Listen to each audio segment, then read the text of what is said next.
Hello viewers, I hope you have enjoyed all the previous lecture till now. We had moved from ordinary to partial and we are continuing in partial, and that is the partial differential equations.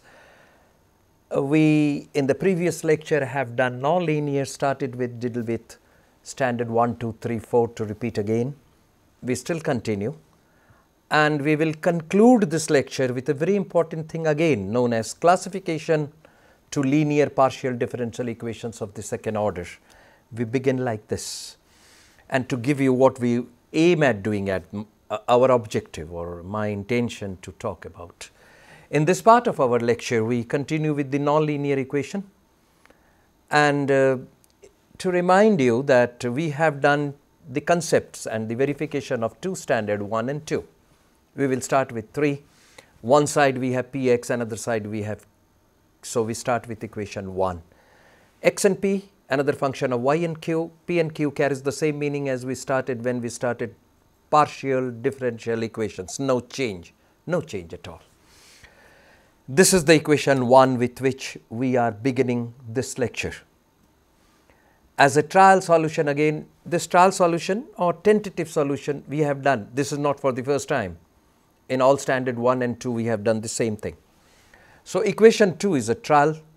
It is both function of x and p, function of y and q are given equal to a, and then we notice that this standard form involves equations in which the variable z does not appear. Obviously, it is only x and y, p and q.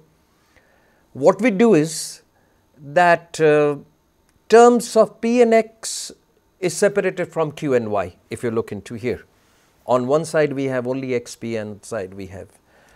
So, we are solving this equation 2 for p and q only, and we have this. P is equal to another function of x and a, q is equal to another function of y upon a is purely constant. This equation is familiar to you all, to me as well. Equation 4, we write dz is equal to p dx and q dy, very known. So, dz is equal to phi 1 x a dx and phi 2 y a dy, that is equation 5. We integrate equation 5, as you can see, this one, this equation. So, we get here on left hand side we will be having z is equal to, because dz is to be integrated, and we have the first integral, we have the second integral without any change. B is the constant of integration because it is an indefinite integral. This is what we call as the complete integral of equation number 1. Complete integral means solution. When we will be talking about examples, we may be able to clarify, we may be able to see something what we are talking about. The standard 4. This class includes those partial differential equations which are analog to Clairaut's form of ordinary differential equations. Though it is not specifically mentioned, but I wish and I will endeavor to make you understand a very simple line that what it is. You see this equation, y is equal to px plus fp. Therefore, I put a box to make you more prominently understandable. So, y is equal to px plus function of p is the given equation. What we do is this whole equation, the first one you can see at the top, is called as Clairaut's form. You replace the p wherever they are occurring by a small c constant, it becomes the general solution, that is all. For example, if it is y is equal to x square p square, then the solution is y is equal to c square x square, that is all, as simple as that. In case of two independent variables, they are represented by z is equal to px plus qy plus function of p and q. The complete solution, in other words, we call it a complete integral also, you can call it, of an equation of the form 7 is obtained by replacing p by a and q by b, and so we have this. This line is to be remembered, this line is to be understood, this line is to be clarified analytically, this line. The complete solution or the complete integral of an equation of the form 7 is obtained by replacing p by a and q by b, both are constants, and therefore it assumes a shape like this. given by equation 8. It can easily be verified if you look into this, that 8 is a solution of 7 obviously, because differentiation of 8 gives, if I differentiate equation 8, you get this p is equal to dz dx, and that is equal to a constant. Q is equal to partial with respect to y. That is the very basic notations that we have began when we began with partial differentiation. So, this is not going to leave us any time until we leave partial differentiation, that is what we say amusingly, and so it becomes a and b. In order to obtain the general integral, we put b is equal to phi a, that means b is a function of another constant. Equation 9 goes like this, where phi is an arbitrary function. So, we integrate again and you get equation 10. Now, we differentiate with respect to a, which one? The equation 10. We differentiate, and soon we differentiate, you get this thing, z with respect to a partially becomes 0. X, the a is there, so a is to be taken as the variable, so we say it x remains and a becomes 1. Again we have y phi dash a, because phi a is the given function, y is to be treated as a constant. Then in equation 10 we have f dash a of this differentiation. Eliminate a between 10 and 11, very easy to eliminate them, and you get the complete solution.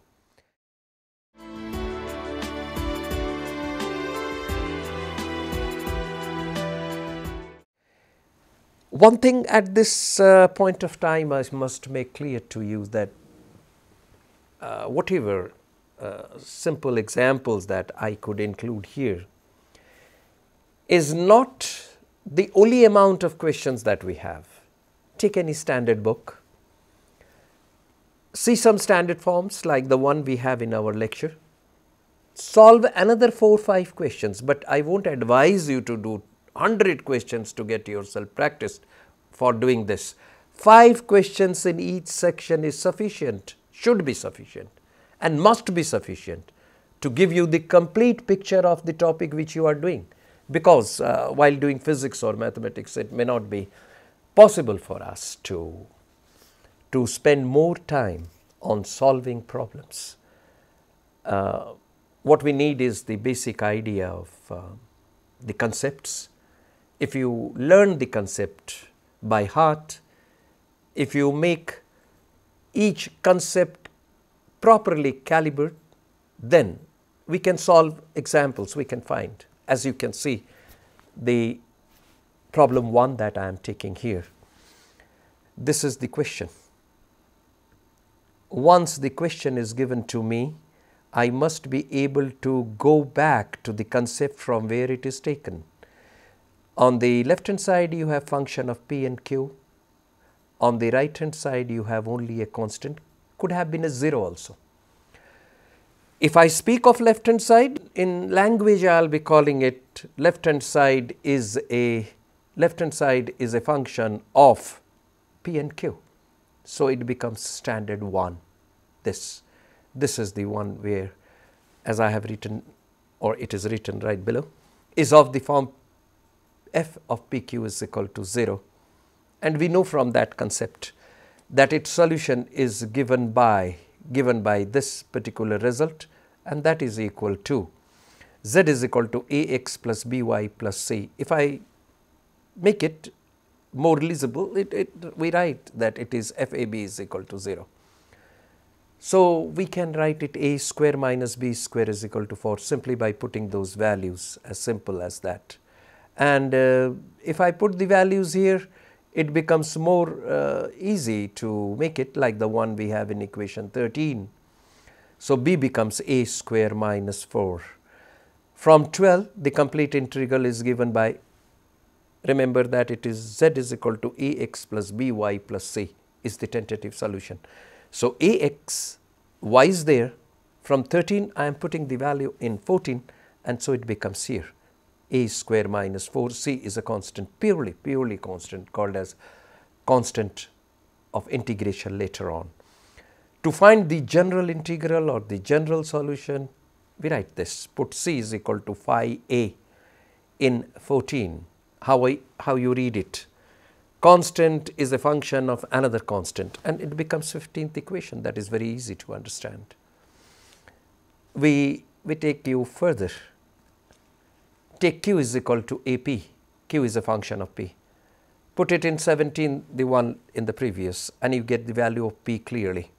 What now finally have to be done is put those values here. Z is equal to P dx plus Q dy. P is obtained, Q is obtained here, AP.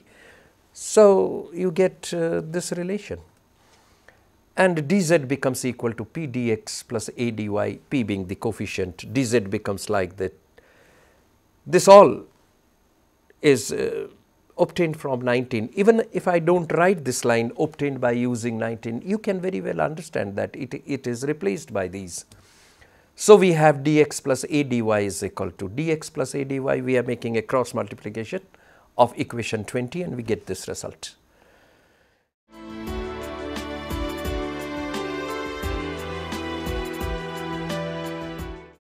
From where now we integrate. We are integrating in the sense that if I go little back, if you don't mind, this equation dx plus A dy is equal to plus minus. I am integrating this. I will be getting 9 times x plus ay plus b whole square is equal to z square plus a square whole cube. Simple. That is equation 21. Since we have integrated, this is called as the general solution of the given problem. Look into another third example that we are taking. We are to solve p square plus q square is equal to x plus y. I hope this is known to us. As I have told you, when you start solving any problem in differential equation, not only in differential equation, but anywhere of any subject on this earth, will have to reach for certain fundamental concepts. We'll have to understand and we'll have to recognize from where it is taken, because recognition in the study of mathematics or physics or any physical sciences will help you in solving certain very, very difficult problems. You'll have to keep in your mind that how do you shape that problem, from which shape, which category, which type this problem is taken. Only then it will be possible for us to go for its solution. Otherwise, it becomes very difficult. Look at this. If I am not reading this, but just to make it easier for us, this gives me a glimpse of that standard form, that is the standard second that we discussed here. If you take p and x, forget about square, cube, anything, only p. It is p squared, but I am speaking only p. If you take p and x on one side, if you take q and y on the other side, what happens?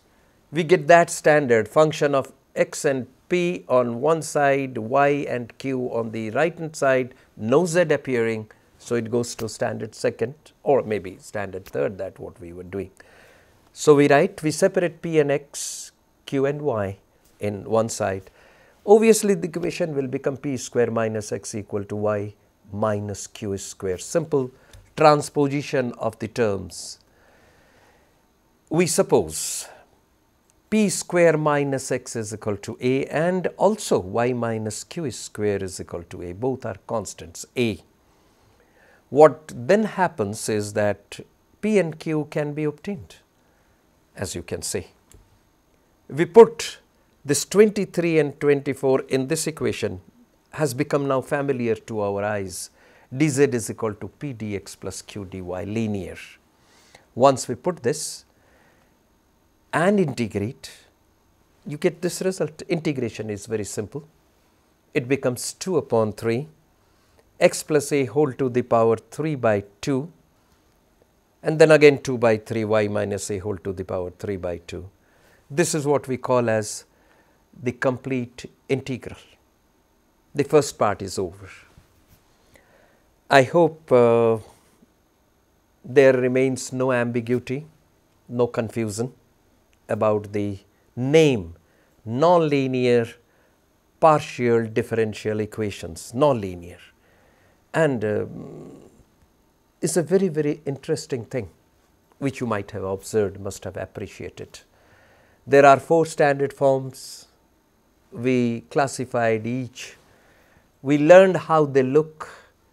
We tried to learn even how do we solve it. We saw what are those main factors helped us in reaching to the solution of each examples. These examples has given us strength. In other words, we can say mental strength. In other words, we can say a strength in mathematics, doing mathematics.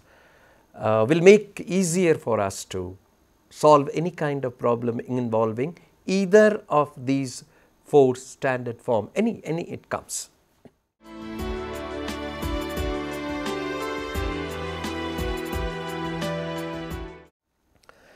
We will be doing now classification of linear partial differential equation of the second order. Second order means we will be going to say we have done dz dx, we have done dz dy, and we denoted it by p and q. After finishing the nonlinear part of the partial differential equation, needless to say that all those 4 standard forms, they are easier. But one thing is very sure, that we should be able to recognize the problem before we solve it. We should collect all the formulae or all the requisite terms and terminologies before solving any problem. We come now to this classification of linear partial differential equation of the second order. Classification in the sense that we would like to see what are those classes that we can utilize to solve problems.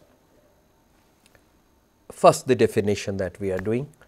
Such an equation means equation of the second order, linear partial differential equation of the first. How they will look? They will look like equation 1. They are all n independent variables called as x1, x2, x3, so on up to n, finite.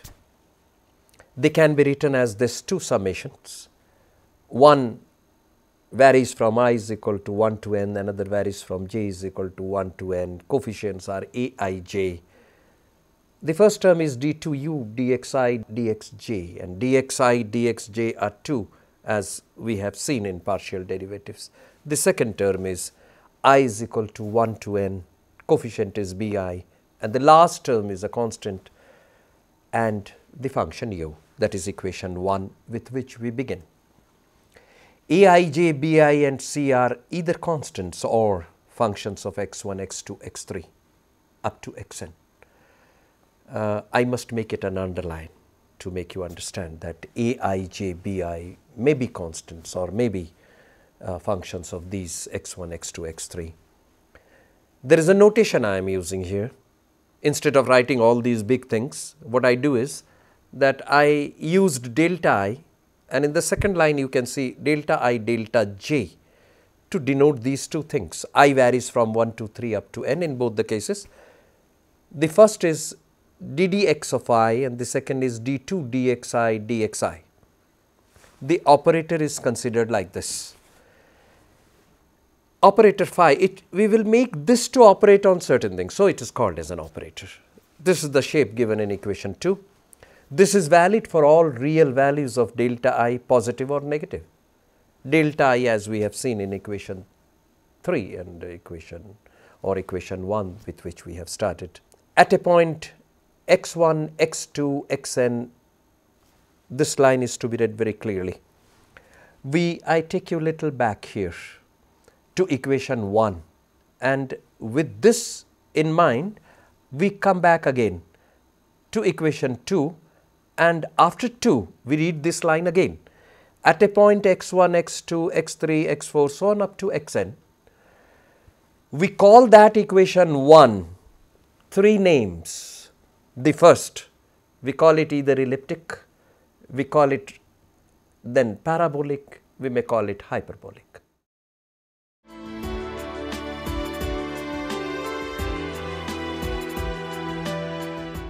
But the conditions are these.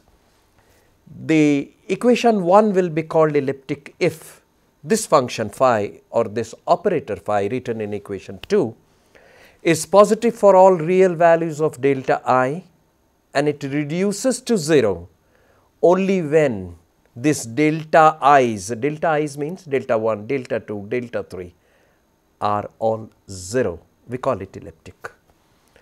We call it hyperbolic. These are the classification. First classification is elliptic, second is hyperbolic, third is parabolic. No necessary that I take parabolic at the last. I can call parabolic elliptic hyperbolic, I can call it hyperbolic elliptic and parabolic, anything. But the conditions are to be attached very correctly to each of them. So, they will be called hyperbolic if phi can both be positive or negative. We call that classification hyperbolic. The parabolic, if this determinant of rows and columns becomes equal to 0. Determinant is known to us, is an arrangement or array of numbers in columns and in rows. Now, we consider the equation of second order in two independent variables, namely in x and y. We have this equation number 3, where this capital A is positive, naturally capital B will be positive, naturally capital C will be positive. It is called second order because d2u upon dx square, cross derivative d2u dx dy, if you recall partial differentiation. Even during this lecture, we also started with partial differential equation, calling it d2u dx dy and d2u dy square, all these things. And then in the third equation, we have the last term x, y, u, partial of x, partial of y. And then the operator phi is written as this. This equation 1 with which we have started is called elliptic if. I hope we are familiar and we are getting easier with these three things. We have a quadratic equation ax square plus bx plus c is equal to 0. This is what we call a name. It's called as discriminant. If b square minus 4ac is less than 0, the classification goes as elliptic.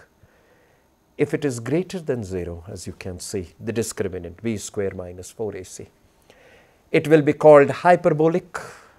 And if it is equated to 0, that means b square minus 4ac becomes equal to 0, we call it parabolic.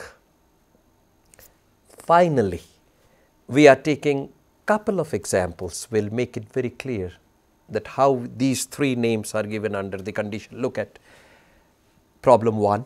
We classify the following number 1 and 2. Here on comparison, we simply give a comparison, and even if you are dealing with them anytime, you simply compare, but all those things are to be remembered. Here a is equal to 1, b is equal to 1, c is equal to 1, and therefore b square minus 4ac is minus 3, but this is a negative term, so we call it less than 0, and hence equation is elliptic. In the second case, a is equal to 1, I am comparing this with the standard form, a d2u dx square plus b d2u dx dy plus c d2y dy square. If you remember, we have started with, if this gives, the result is 12, as you can see on the very extreme right margin, and it is greater than minus 0, and so we will call it the classification. Coming to next, or there is another, or if I make it little easier, all these great equations, second order d2z dx square, and then I try to solve it, we write ABC are functions of x, y, given differential equation is hyperbolic in the reason, because you can see here b square minus 4ac is equal to a positive term here. This is the positive term that I would like to make use of, this right hand side. So, it is a positive term, obviously it becomes hyperbolic.